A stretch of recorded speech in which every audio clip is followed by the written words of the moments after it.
Hello, everybody, and welcome to another episode of Cosmic Chats Mindfulness Conversation. Today we have the fabulous Suwon Weaver. Give her a clap. Thank you. Thank you for having me here. Thank you. I'm thrilled. Lovely. I'm thrilled that you are thrilled. Now, Suwon is a comedian and an actress and comedy show producer of a hot Medusa. I'm scared to say the rest of it. Please explain. No, a hot Medusa comedy show? Are you scared? I am. I feel like there are going to be snakes and serious headwear. It just depends who it is, but definitely, definitely not for you though. You're safe. You're safe. Thank you. She's joining us here for me to pry into her mind. And the first question is, how would you describe the taste of a banana to someone who's never eaten one? This is such a great question because it's okay. To me, banana is wonderful, like when they're not overly sweet, right? But most people enjoy a very sweet banana. So I'm saying sweet, like a very rich mouthfeel. It's full. And might even think it's very sweet, like candy. That is my description. How do you feel about it? How do I feel about it? Well, it is candy, and my go-to is chocolate. Oh, that's a different type of candy. That's true.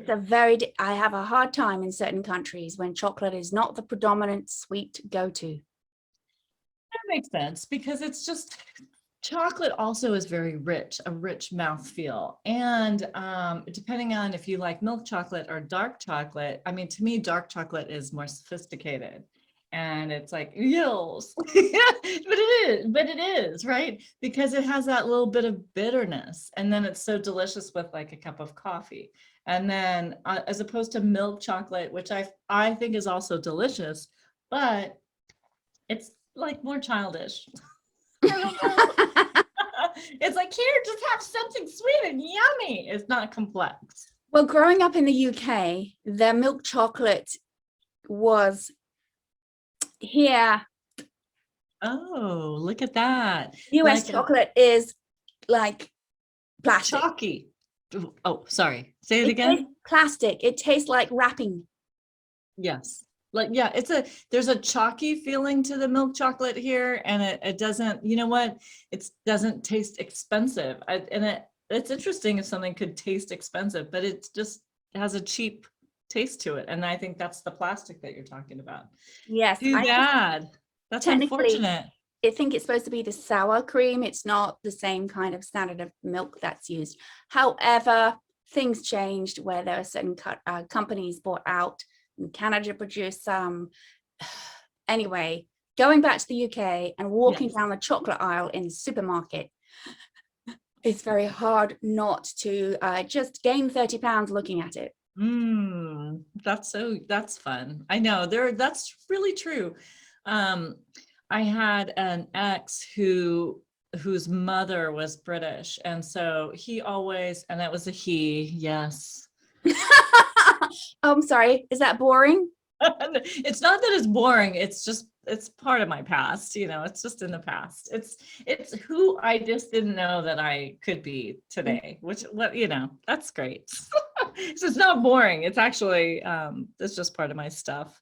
But so just regarding the chocolate, like he always got really nice chocolates, like just always, like, and it was very specific and how some chocolates are garbage and this chocolate is delicious. And I was like, I get it. All right, well, we started to open up a little can of worms there. So let's go all the way back and tell me when you had your first existential crisis as a child. Wow. I'm really thinking it's when I was in first grade. So that would be 7? I think maybe 6. I think I was 6 because I was born late in the year. So I was with the grade that was kind of like before, a little bit before. Yeah. This teacher had told me well, first of all, this really sweet boy was flirting with me, which I found very enjoyable. And he used to make little diamonds. He would put a dime and then draw a ring around it with a little thing, with a little Oh, and he diamond. would call that a diamond? Isn't that Oh, cute? what is this person doing now? Who knows? They are either a millionaire Yeah. coming up with the most wonderful ideas and combine it, or completely broke, or in a beautiful relationship where the person feels special the whole time. You know what? I hope for the last thing. That sounds really like just, yes, I do hope that that is where he's at, is just super happy, lots of ideas. Yes, let's say that. Okay. Okay. Well, so he was like, he had passed me this note and I had unfolded it and was all excited and was like, all like leaning back, like, ah. And the teacher saw me do that part. And so she told me to go in the corner. Now, I was not someone who ever got in trouble up until that point. I always was like good. And it was important for me not to like, I just wasn't, I didn't feel like I was a troublemaker. So when she did that, she did something that like felt like it was crushing, like really crushing. I fell apart and I fell apart in the corner, like crying, I think for the whole rest of the class. And I would say that was really like a pivotal moment in my life because everything I did, I think after that, and I didn't always know this, I came to analyze it as an adult, but I didn't, everything I did after that was based on not getting in trouble, but I would do things that would get me in trouble on purpose and then just be like, oh, I don't know. No, I don't know. So, like it changed my behavior. You Like, changed your, okay, so you were completely and utterly rejected. You were traumatized. And then you started doing more behavior to get the same punishment. yeah, somehow to work it out, right? Like to figure out a way to rewrite the story unconsciously. So I would get in trouble, but then I would get out of the punishment. So And not I a was, complete masochist. no, exactly. Not at all. If anything, I was like a genius at getting out of trouble. And I would even say slightly diabolical in a way. I really So have to say that. going I right mean, up to the line, but finding a way not to have the consequences. exactly. Like to wiggle out of it like a genius. And I'm sorry, like it sound like to me, like what I like, okay, I was a kid and no one got killed. So let's just lay that out on the line. But Yet, yeah, right, after exactly. watching this show, please be careful with the comments that you write. We want everything beautiful and supportive. Speaking Yes. of which, if you have your own YouTube channel and you want people to subscribe, we want to start a community where we support each other. Pop it in the comments so we can then go to your channel and let's start creating more of a positive reciprocation on YouTube. Please do Yeah. subscribe and like as well. Suwon is going to tell you to do that too. Absolutely subscribe and like. And this is such a great channel because you are bringing more positivity out into the world. And I feel like this is what we need. We need to be able to speak and not have filters on us and try to get to the roots of who we are and like, uncover each other. It's nice. It's nice support. Yes, Yeah. finding out why. And comedians are wonderful to have because you've gone through your pain, you stand up in front of people, ready for them not to applaud. Exactly. We have to. Here is my pain. You don't even relate. You don't even relate to my pain. Exactly. Oh, All right. how So many of us have you talked to anyways? I'm just kidding.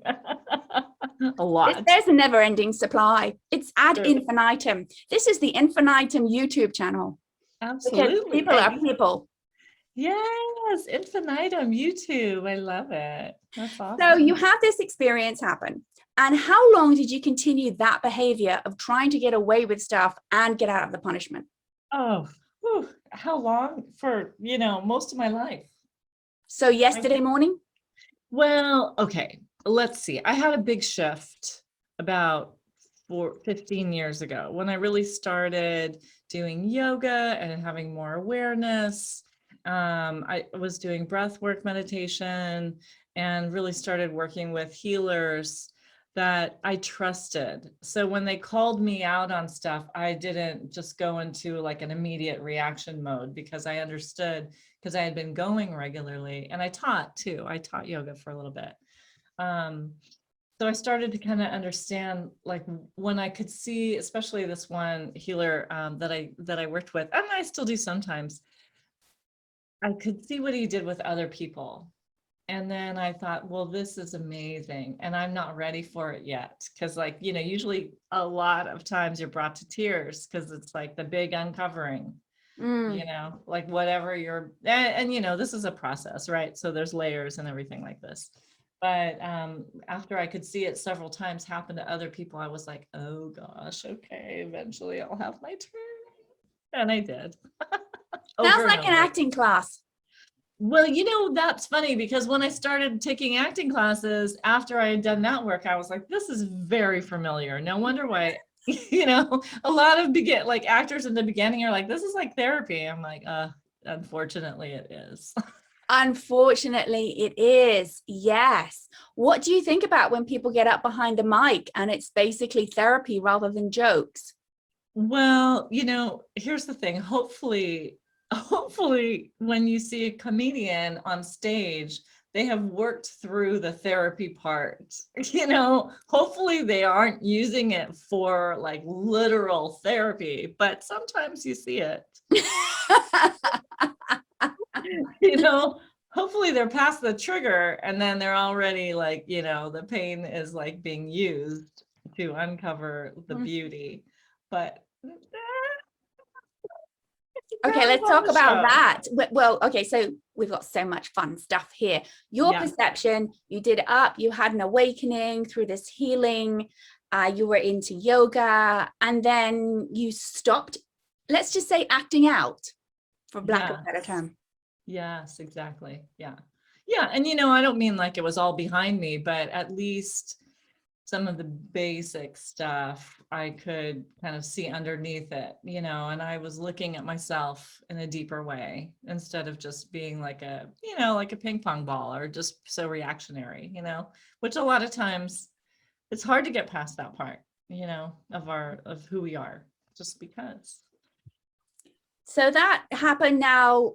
You brought it up from going from a male relationship, that Yeah. transition. Now, was there a perception change of yourself when you became more free with who you were? Um, yeah, I mean, I feel like it was a long shift, like it didn't happen overnight. It happened over over 10 years, I would say, where, just more and more I could see like I didn't want to be that way. I didn't want to be too harsh. And then sometimes I would be like, yeah, but now I'm too soft, even things like that, or I had an acting teacher say, you're too soft. And I didn't really like that. I was like, oh, this is traumatizing all over again. But yeah, so it's just yes, I forget if I'm answering your question or even what I'm saying right now. So lots of people have incidences with teachers because they're a very primary figure, right? Yes. That one incident when you were younger, did you have any other incidents with teachers that suddenly they're off the pedestal and you're awakened to, I don't know if adults really know what they're doing? Yeah, I did have that. I even had that actually, it was before this incident, the traumatized, the first grade one. Um, we used to go to Catholic church and I loved it as a kid, like very little, like 5 years old. It was like one of my favorite things. And I think partly I like getting dressed up, that we like our whole family, my younger brother and my mom and dad, like, it's like, oh, we're all wearing our nice clothes. And then we know we're going to go someplace and kind of meditate. Right. And I was little, but I just thought this is nice.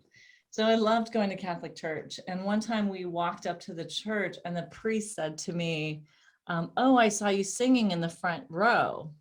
And I was like, no, we just got here. And he was like, no, I saw you. And I just was like, oh, this is so awkward. Like I just, I mean, I didn't say that, you know, as a kid, but I really just thought, this is, no, this is really, And and it let's was that, unpack that a little bit more, if you don't mind me being blunt. Your yeah. visage, were there other people that had similar visages to you? Well, I didn't think so. I didn't see anyone else with my visage. Okay. So that was also like, I also considered that as well, you know, because it was mostly like a white neighborhood where we were. And just for him to say that, I was just like, like you know, it just wasn't, I just was like, you know, I really had like a bad taste in my mouth about this guy and this moment. And I knew it wasn't on me, you know, I just felt like, oh, this is weird. Mm, And I all just, right. yeah, I had a sense of this is like someone who I liked before, like automatically I liked him because he was the priest. And the reason I liked going to church, and I went to temple with some of my friends that were Jewish. I just liked the whole reverence, you know, like we're all here and it's all nice. And we're all kind of like a little elevated, you know, like all these are words I'm putting to it now. I just thought it was, you know, when I was little, but I remember that's kind of what I liked about it, you know, that we were all kind of going to go to this formal event, but it was casual and it was welcoming and nice until that moment. I was like, huh. I mean, I still like church for a long while, but it was different after that. So you felt slightly unwelcome, slightly unseen. And Yeah. how did that change, not just with him, how you responded to him? How did that change your perception in other areas with the church or members of the congregation? You know,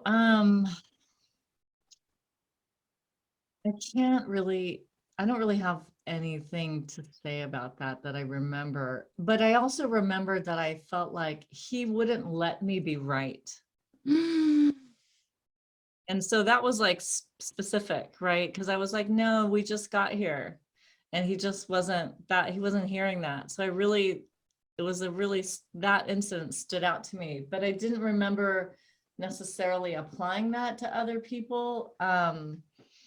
From that incident, but I'm sure it affected other things, you know, because he's obviously such an authority figure. He was, you know, older man, like wearing robes, and he was the priest of the Catholic Church. It was like quite a thing, you know. And I thought, oh, that's weird. mm, that Yeah. these ideas of authority figures supposed to be able to see everything, Yes. right? And yet they didn't. And yet they didn't, and really dismissed me. So I was aware of all of those things, you know, happening. Mm, Disappointed too. right. Disappointed in the authority figure. Yes. Did you Yes. have any rebellion towards the church after that? Uh, you know what's funny is when I was very little, I really liked Jesus. And I mean, right, what's not to like? And so I used to do a lot of praying. And so I don't think I took him as like you are necessarily I don't think I let him be the representative for Jesus. I just felt like Jesus was his own thing and this guy was a guy, you know, and not necessarily. So I don't remember it changing my opinions so much. I mean, again, I like going to Jewish temple too. And I even had said to my dad at one point, I was like, should we be Jewish? That sounds good. Just, you know, they were nice. I liked going to temple. The reverence you spoke of, do you still have that feeling towards the stage? There is a reverence for people who get up there in their time. Mm. You know what? I do. That's great that you say that. Thank you. Oh, you're so insightful. I know you are. Only the people who say that. I had one other person who said the same thing, like Paula. I'm like, no, it's you, not me. So when you actually go and you produce your shows, for example, Mhm. I would imagine that it's based in Los Angeles, for those of you who aren't listening, which basically they say you throw a stone, you can find an actor, you find a crack in the pavement, there's a stand up. So finding So true. right, that are you discerning of others and find that you're looking for other people who do have reverence for camaraderie, because it's not necessarily a very positive community at times in comedy.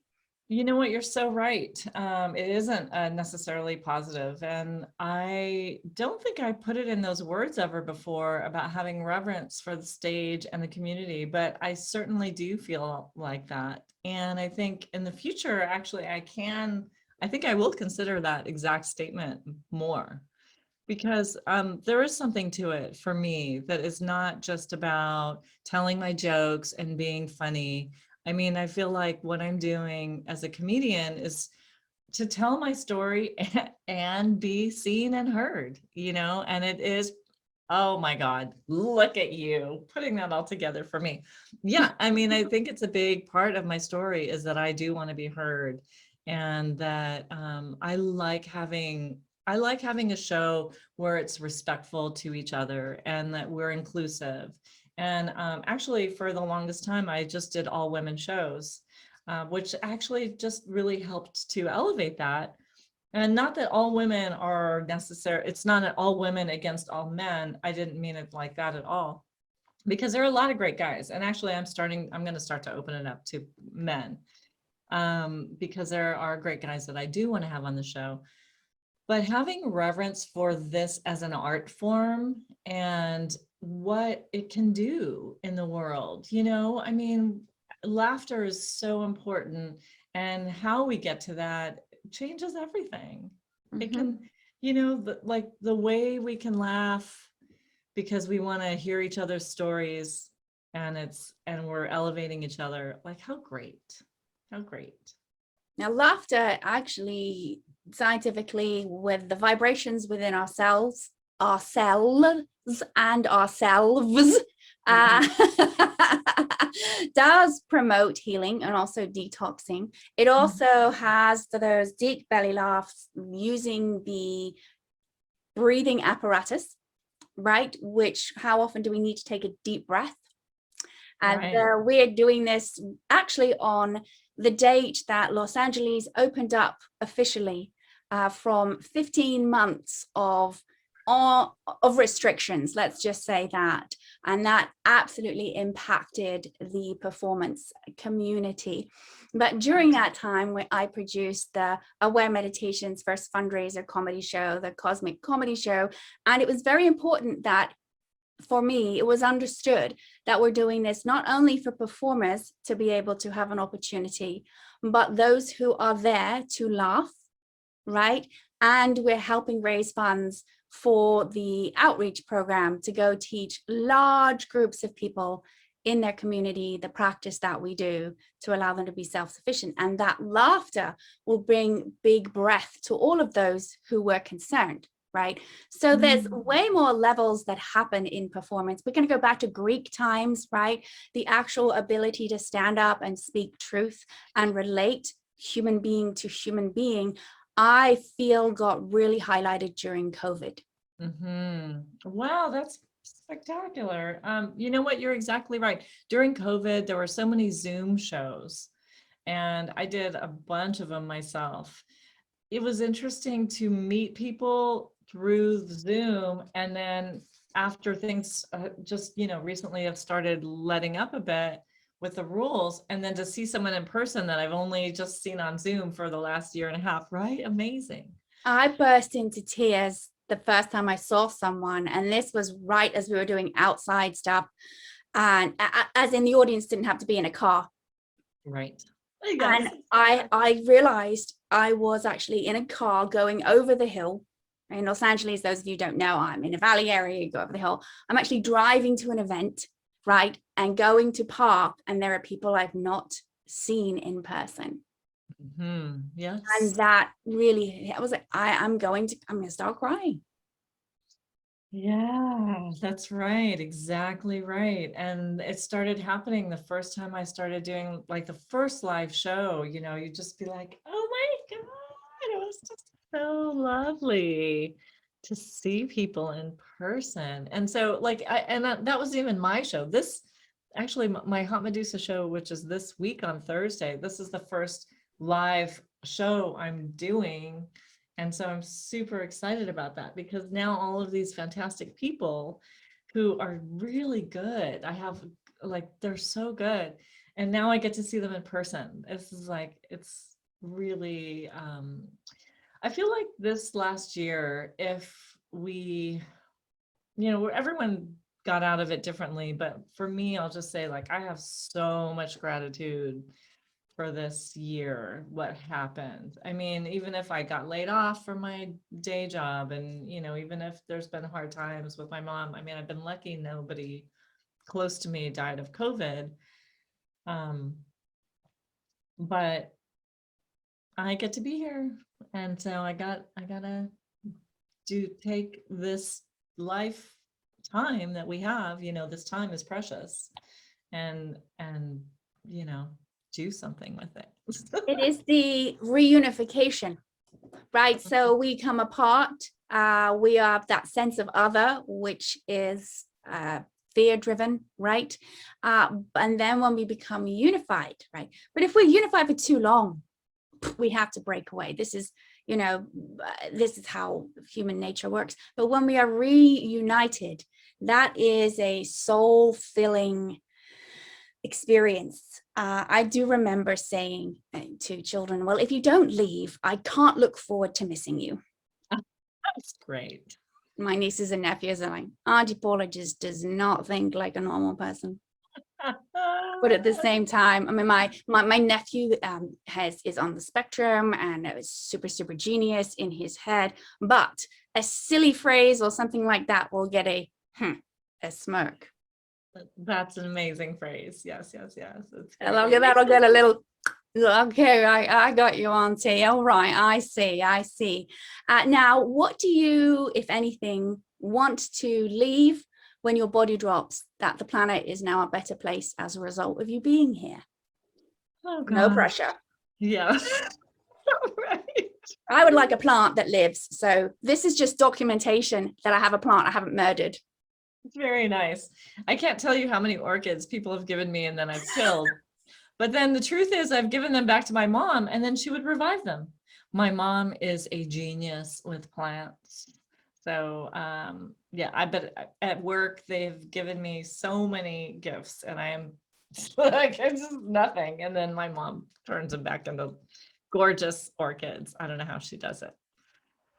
So what could I mean, leaving the planet with, I don't know, more love, more kinship, more togetherness, more like less separation, all of those kind of things. How does that happen? Be great if it could happen through laughter,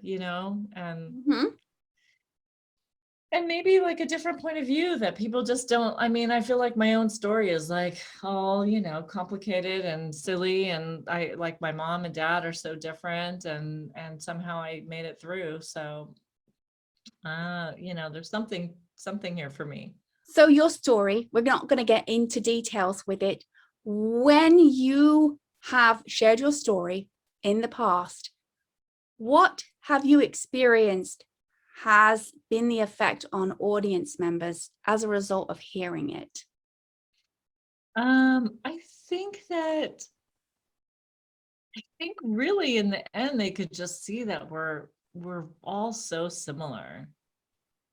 Really, what it comes down to is as much as someone, whatever they think of me when I first walk out onto an audience that doesn't know me, right? Especially if they know me, it's a different thing, right? If they know me, it's already like, we love each other. I mean, I hope, but we hope, but if they don't, then like I was just in Utah and I performed there and I felt like this is so fun because we might look different on the outside, but we all have stories of where we're othered or like you had said, or just we feel weird or, you don't see something coming and you got to deal with it. And then sometimes it works out and sometimes it really doesn't. So you just gotta pull through and try to, you know, I just make everything to me is like, okay, lemonade, here it comes, you know?